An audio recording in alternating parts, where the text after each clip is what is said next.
പ്രാദേശിക കോൺഗ്രസ് നേതാക്കളുടെ ഭീഷണിയും സമ്മർദ്ദവുമാണ് തങ്ങളെ കടക്കണിയിലാക്കിയതെന്ന ആരോപണവുമായി ജപ്തി ഭീഷണി നേരിടുന്ന തൃശൂർ പൂമലയിലെ കുടുംബം. നേതാക്കളിൽ നിന്നടക്കം കടം വാങ്ങിയ തുക ഇരട്ടിയായി തിരികെ കൊടുത്തിരുന്നു. എന്നാൽ ഇവരുടെ ഭീഷണി തുടർന്നാണ് തങ്ങളെ ജപ്തിയിലേക്ക് എത്തിച്ചതെന്നും കുടുംബാംഗങ്ങൾ പറയുന്നു.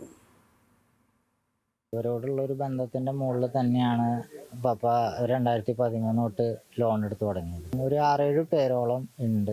അതിലൊരു പുളിയമാക്കിൽ ജോജോ എന്ന് പറഞ്ഞിട്ടുള്ള ഒരാളാണ് ഏറ്റവും കൂടുതൽ വാങ്ങിച്ചിട്ടുള്ളത്. അതിൽ 3.5 ലക്ഷം രൂപയാണ് അയാളെന്ന് വാങ്ങിച്ചിട്ടുള്ളത്.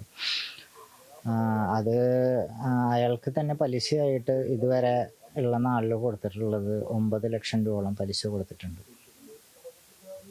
പിന്നെയുള്ളത് ഒരു വലിയ വീട്ടിൽ ചാക്കോ എന്ന് പറഞ്ഞിട്ട് ഒരാളുണ്ട്. അതുപോലെ കാമിശ്ശേരിയിൽ ജെറി, വേങ്ങാശ്ശേരിയിൽ ജോബി, ആഞ്ഞിലിമുട്ടിൽ ഷാജി, തീരത്തറ പ്രകാശൻ. ജില്ലാ കോൺഗ്രസ് കമ്മിറ്റി സെക്രട്ടറി ജിജോ കുര്യനിൽ നിന്ന് തുടങ്ങി വടക്കാഞ്ചേരിയിലെയും പൂമലയിലെയും പ്രാദേശിക നേതാക്കൾക്കെതിരെയാണ് നിമൽ തോമസ് ആരോപണം ഉന്നയിക്കുന്നത്. തങ്ങൾ നേരിടുന്ന ജപ്തി ഭീഷണിക്ക് പിന്നിലുള്ള യഥാർത്ഥ കാരണക്കാർ ഇവരാണ്. വീടും സ്ഥലവും വിറ്റ് ബാധ്യത ഒഴിവാക്കാൻ നോക്കി. പക്ഷേ ഇതേ ആളുകൾ തന്നെയാണ് അതിന് അനുവദിക്കാതിരുന്നതെന്നും നിമൽ പറയുന്നു. ഭീഷണി ഉണ്ടായിരുന്നു. പല രീതിയിൽ 20 ലക്ഷം രൂപയ്ക്ക് വീട് കൊടുക്കണ്ടോ, 15 ലക്ഷം രൂപയ്ക്ക് വീട് കൊടുക്കണ്ടോ, പണം ഞങ്ങൾ കൊടുത്തിട്ടുണ്ടെങ്കിൽ ഞങ്ങൾക്ക് വാങ്ങിക്കാൻ അറിയാം, പപ്പേനെ തല്ലുമെന്ന് പറഞ്ഞിട്ടുണ്ട്. അങ്ങനെ പല വിഷയങ്ങളിലേക്ക് ചെന്നുപെട്ടു. പപ്പ ശരിക്കും ഓൾറെഡി ഒരാളിൽ നിന്ന് വാങ്ങിച്ച് അടുത്ത ആളിന് ഇൻട്രസ്റ്റ് കൊടുക്കാൻ അങ്ങനെ ചെന്നുപെടുകയായിരുന്നു. കോൺഗ്രസ് അനുഭാവിയായിരുന്ന പിതാവ് സുഹൃത്തുക്കളായ നേതാക്കളിൽ നിന്നും കടം വാങ്ങിയിരുന്നു. എല്ലാവർക്കും 18 ലക്ഷം രൂപയോളം പലപ്പോഴായി തിരികെ കൊടുത്തു. പക്ഷേ വീണ്ടും പണം ആവശ്യപ്പെട്ട് പലരും ശല്യം തുടർന്നതോടെയാണ് പിതാവ് കേരള ബാങ്കിൽ നിന്ന് ലോൺ എടുത്തത്. എന്നാൽ പിതാവ് മരിക്കുകയും ലോണിന്റെ തിരിച്ചടവ് മുടങ്ങുകയും ചെയ്തതോടെയാണ് തീർത്തും പ്രതിസന്ധിയിലായത്.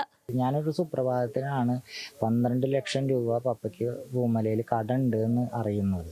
അപ്പോൾ അത് എന്നെ സംബന്ധിച്ച് വലിയൊരു ഷോക്കായിരുന്നു. എന്നെ ഭീഷണിപ്പെടുത്താൻ തുടങ്ങി. അവസാനം ഈ ആളുകൾ പലരും. കേരള ബാങ്ക് വടക്കാഞ്ചേരി ശാഖയിൽ 45 ലക്ഷം രൂപയാണ് കുടുംബത്തിന് ലോണായി തിരിച്ചടയ്ക്കാനുള്ളത്. സർഫാസി നിയമത്തിന്റെ കുരുക്കിൽപ്പെട്ട കുടുംബത്തെ കുടിയൊഴിപ്പിക്കാൻ കഴിഞ്ഞ ദിവസം ഉദ്യോഗസ്ഥരെത്തി.